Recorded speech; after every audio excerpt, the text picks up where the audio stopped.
Morning again. Here's a question. What do you get when you put a great male voice and a wonderful piano player together? What do you get? You get our special music we just had. Thank you very much. I do love to hear that man sing. A nice, calm, reassuring, steady. Was there anything else you wanted me to put in there, Ron? No, that's enough. Okay. All right. I have probably the two best sisters in the whole big world. And my older sister Nancy's been watching online for the last few weeks, and of course Sharon is here in person. And when I go to the door right here, and she's trying to come in, and I trying to go out, and I say I have a wardrobe malfunction. Do you have a pin? And she scrambles to find one for me. That's a great sister. And so the wardrobe malfunction, and I'm not sure how many of you, had to endure seeing my T-shirt this morning, but that button just wasn't holding it together anymore, so she stuck a pin in there. And what can you do other than laugh at yourself, right? And I'll give you a couple more times that I've just had to recently laugh at myself. Now, Alion, I'm not sure what you're doing in your school, but in my school, we have students in person, but the lectures we're supposed to put on Google Classroom, so in case a student wants to be live streamed, they can. Or if they can't be, then we post it and we come back. They can go back to it any time and get the information from the lecture. So I've been doing that, trying to do that. And I don't know, about 3 weeks ago, I was demonstrating on something on the table saw in the wood shop. And I have the kids, the students, kind of like in a horseshoe shape. And I asked one of the boys to set up the camera kind of like right here so that the students at home could see what I was doing on the table saw. Well, I'm going through my lecture and kind of forget that the camera is there. And so I am bending down and turning wheels to raise the blade, and over here showing them that, and I realize that they're not seeing the table saw at all. And the kids in the classroom just hooted and hollered for about 2 or 3 minutes. And what can you do other than just laugh at yourself? I did not post that. That is still not posted. Yeah. Which leads me to my next rather embarrassing little time that I just have to laugh at it now. And I swore to Jim Hunnell that if he ever told anybody that, I don't know, you'd have to go into witness protection or something. But I think it was like around Christmas time, he had called me and I had called him. And, I don't know. But as soon as we started talking, I said I had to go.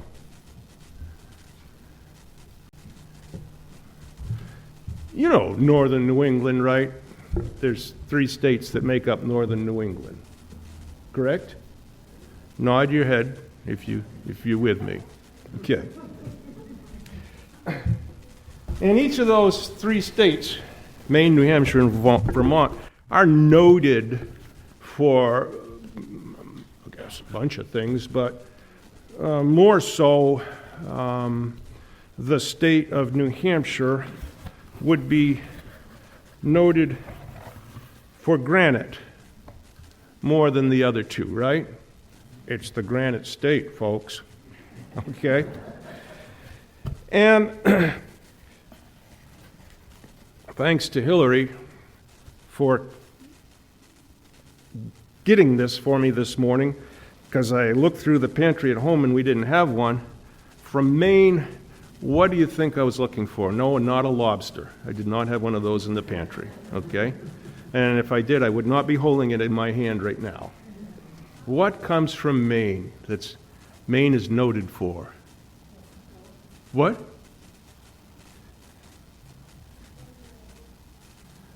Potato. Potato, Maine potatoes, okay? More so than the other two states. Now, if you were to pick an item that Vermont would be noted for, probably more than New Hampshire and Maine, what would you go with? Maple syrup, of course you would. This is coming back to the phone call, okay? But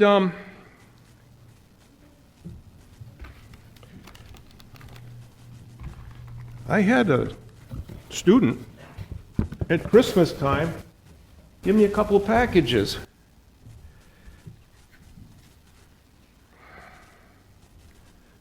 Oleon, can I get this close to you without... What's that say right there? Vermont maple. Vermont maple. It says it. In my defense, it says it right here. Vermont maple on this box. And when I placed that phone call to Jim, or he called me, I was in the bedroom and I was hungry and it was kind of dark, in my defense. All right? And I thought, well, this is sitting right on my dresser and I'm going to talk to Jim a couple minutes and I'm hungry. I'm going to eat one of those right now. And so, Leon, what's that say at the top? Just maple. Just maple. 100% maple syrup. I probably should have looked for that on this little container. Because when I bit into it, I had to spit it out. Because above Vermont maple, it says goat milk soap.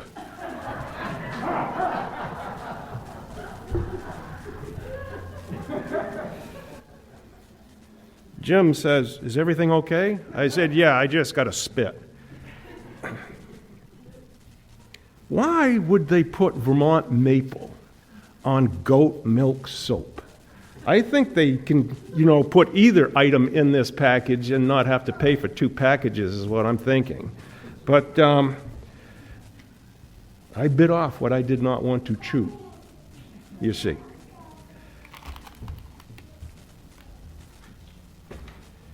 There are near endless ways, I suspect, that we can divide this world's population.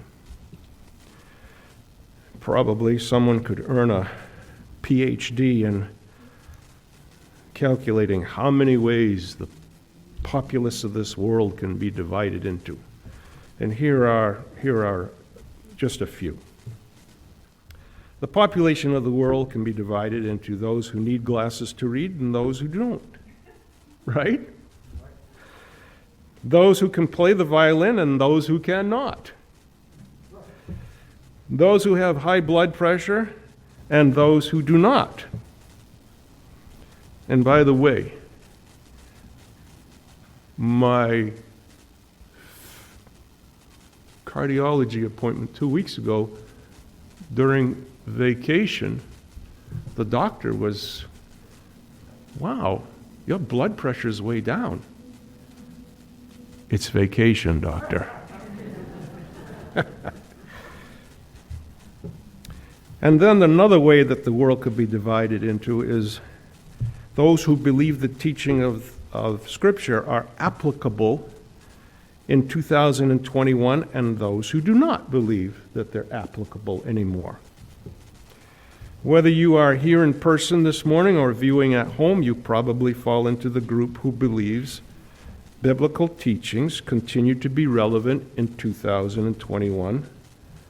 If you don't, you probably wouldn't be here. Having said that, I would like to take a look at the story of Achan this morning from the book of Joshua and see perhaps if there are any lessons that are still applicable and anything that God might wish for us to learn from the story of Achan. So here we go.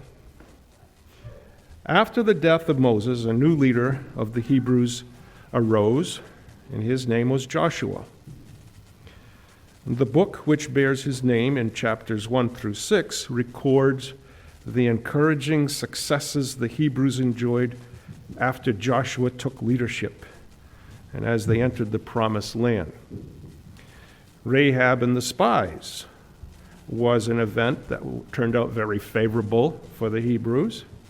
The crossing of the Jordan, another event that turned out very favorable for the Hebrews. And then, of course, the fall of Jericho. And as you read the first 6 chapters of Joshua, you sense that there's a oneness of purpose among God's people. They recognize Joshua's leadership capabilities. They recognize it's time to leave the desert and move into the land just beyond the Jordan River. And they are working in unity. In fact, they are so ready to work in unity, support Joshua, and enter Canaan that Joshua 1:16 says this. Joshua 1:16. Then they answered Joshua, "Whatever you have commanded us, we will do.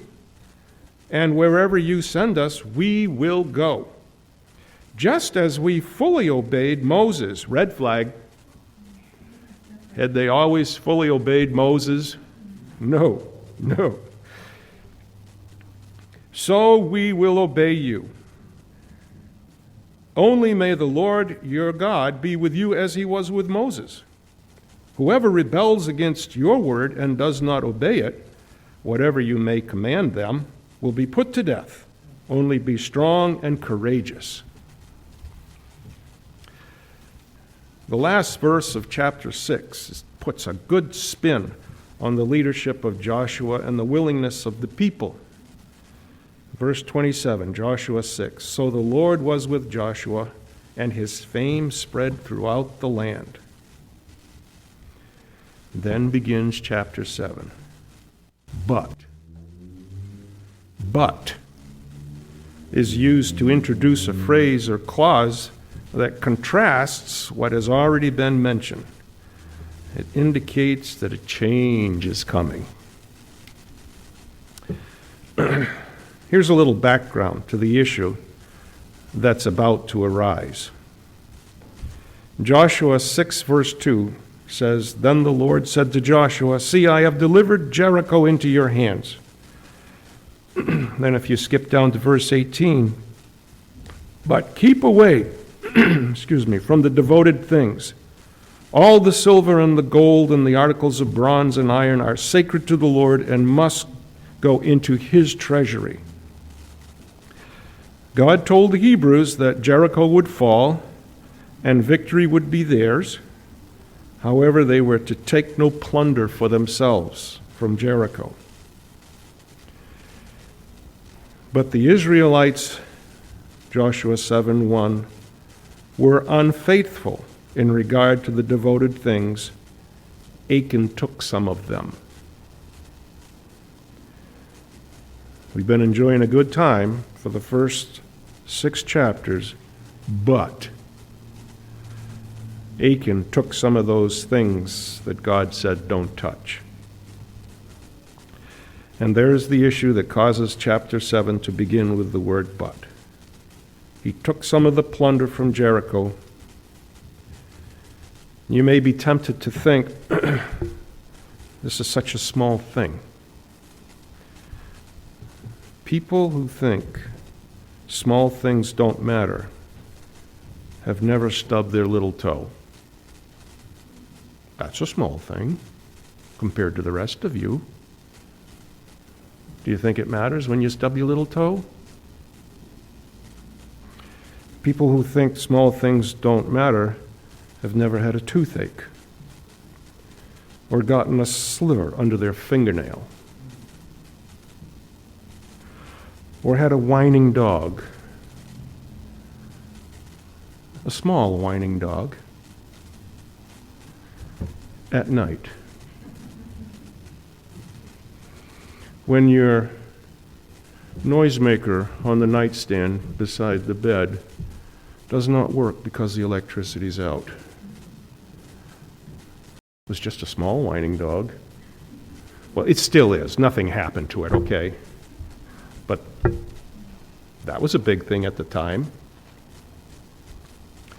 The first lesson I think we can extract from Achan is that small things matter to God and can have huge consequences.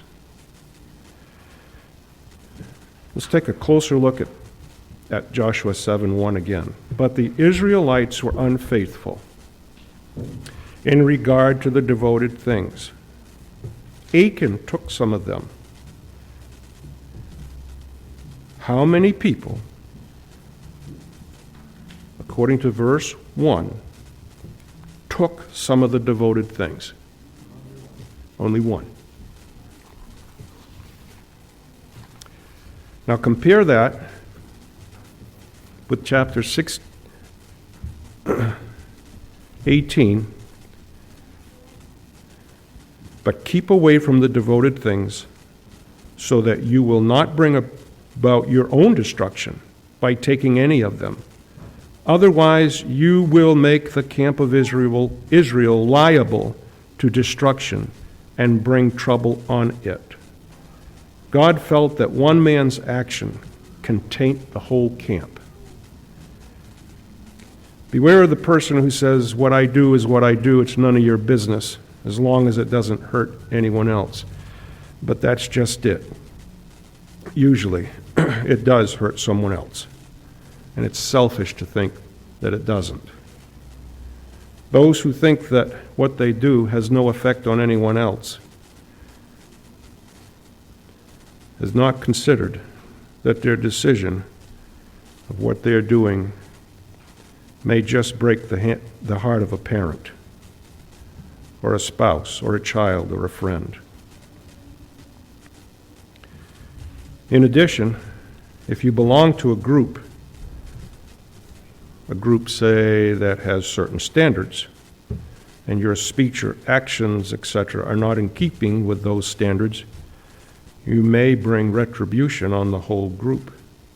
God said so, not me. Otherwise, you will make the camp of Israel liable to destruction and bring trouble on it. Chapter 6, verse 18 again. Not my words. At the very least, you will confuse people who don't belong to the group, who always viewed the group as those people who didn't use that kind of language, tell those kind of jokes, didn't engage in destructive behaviors, who always dressed modestly and were honest, hardworking people. Never underestimate the damage one person outside the will of God can do. Just ask Adam, Abraham, David. So the second lesson I think we can reap from Achan is that what we do or say can have huge consequences, not only for us individually, but for us collectively. Every disobedience is detrimental. It's harmful. Every believer's actions matter, and for better or for worse, they affect the whole group.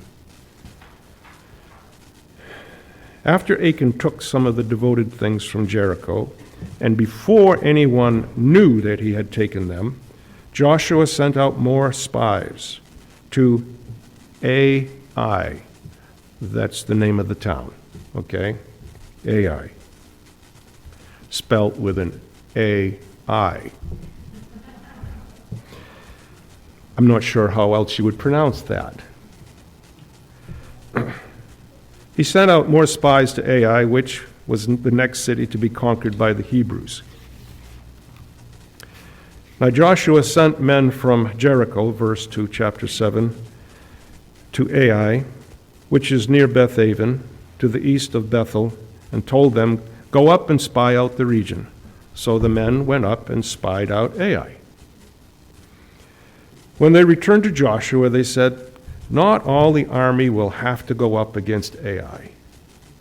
Send 2,000 or 3,000 men to take it, and don't weary the whole army, for only a few people live there."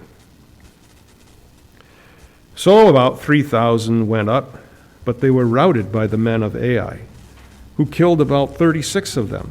They chased the Israelites from the city gate as far as the stone quarries and struck them down on the slopes. At this, the hearts of the people melted in fear and became like water. So what went wrong? What made the difference between the Israelites conquering the fortress Jericho, which had a well-equipped fighting force, only to be chased from Ai by a few people? I came up with two opinions. Number one, in preparation to go up against Jericho, the men were circumcised in Joshua chapter 5. Now, circumcision is seen as a confirmation of the Hebrews' relationship with God.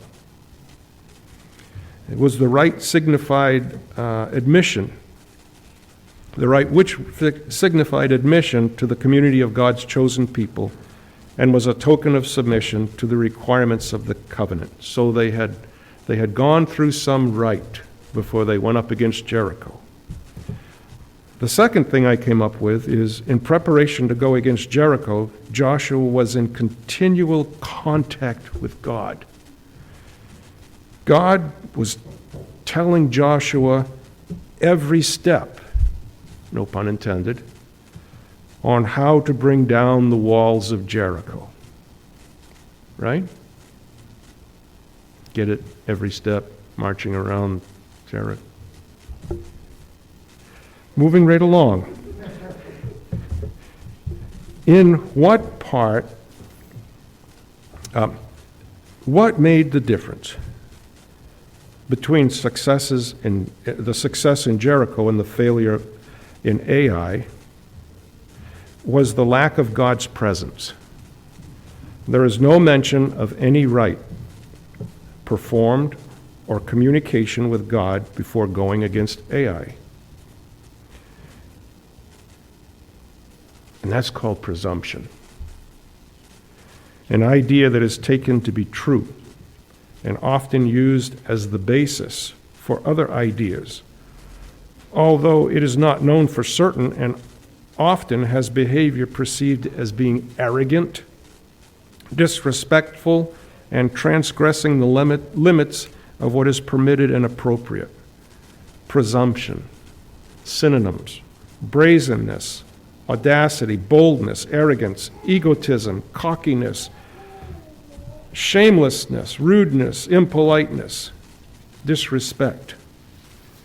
Presumption makes us full of ourselves. And when we are full of ourselves, there's no more room to ask for or consider counsel from others, even God. Action without prayer is presumption. The third lesson I think we can get from Achan is presumption keeps us from seeking help outside of ourselves. It dulls our ability to reason and make good judgment.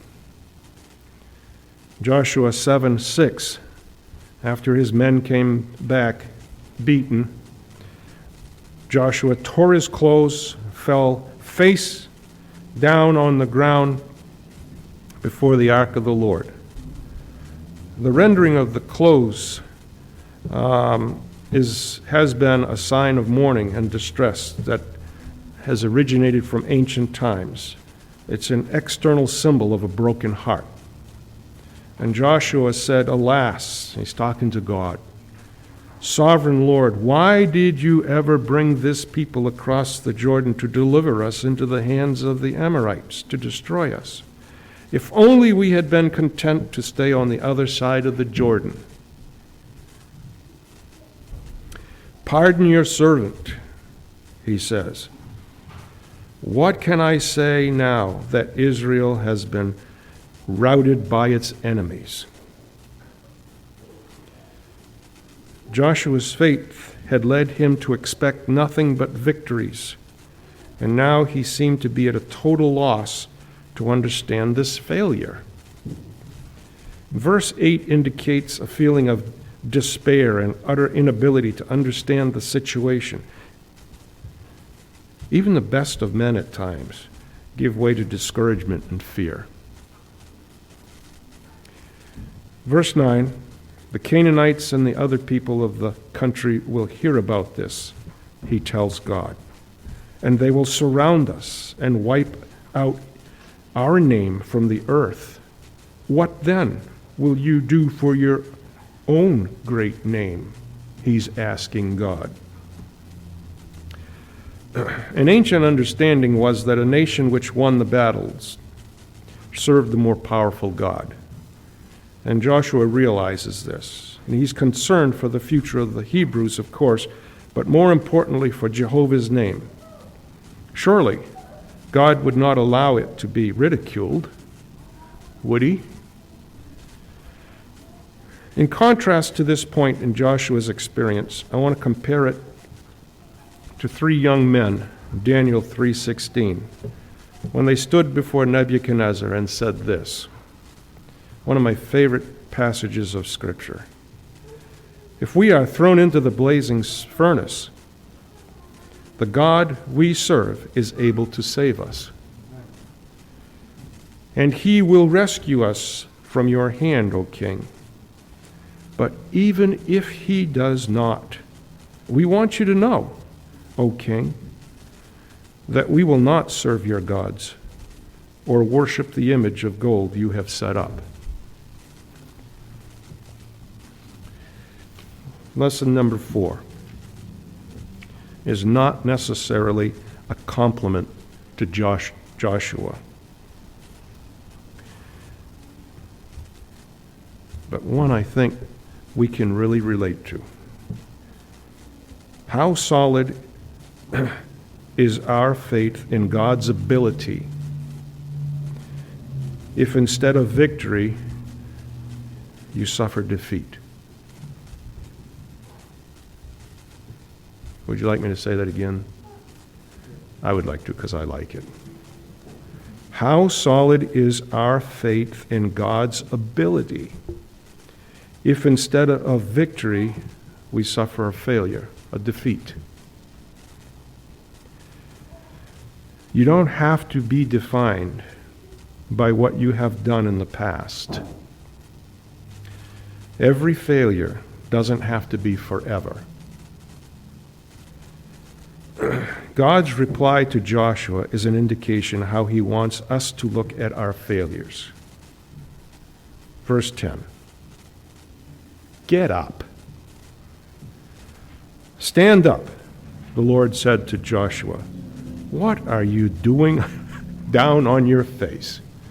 Who says God doesn't have a sense of humor? Get up. Israel has sinned, God continues. They have violated my covenant which I commanded them to keep. That is why the Israelites cannot stand against their enemies.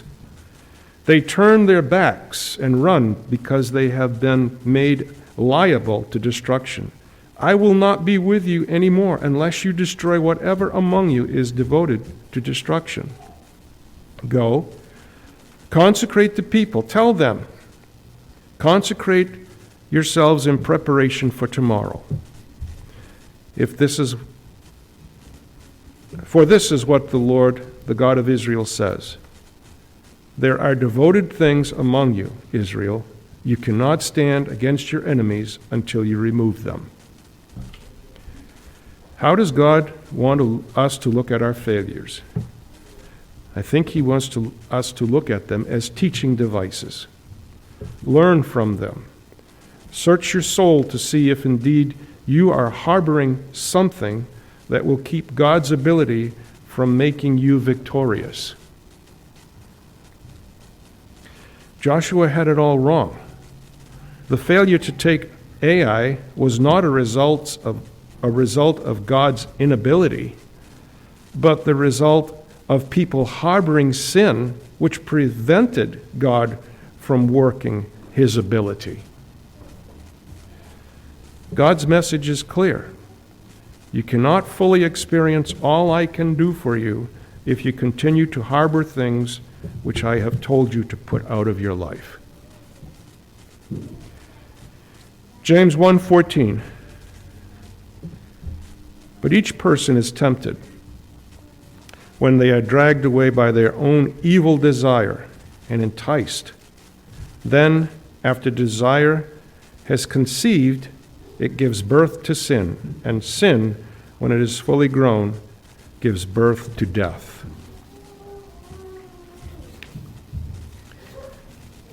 I saw, I coveted, I took. When we have desire, we are faced with a decision. The decision to satisfy desire outside the will of God, and thus to sin, is done to satisfy a shallow pleasure that does not stop to consider the long-term price tag attached to it. Achan likely followed the usual steps in sin. He looked, he coveted, he took. Achan didn't include in his decision any thought about how this whole thing might end. Not much has changed since Achan bit and chewed. We often don't think things through before we bite or chew either. We need to stop and ask that all-important question before we bite into something outside the will of God. And that question is, how is this all going to end? How is this affair going to end? How is sneaking a little cash from the register now and then where I work, how is that going to end? How is cheating on that exam going to end? We don't stop to ask ourselves that question near enough, do we? How is it really going to end? Sadly, though, sometimes we are aware how it ended for many people who have succumbed to that temptation before us, but we convince ourselves that it will end differently for us.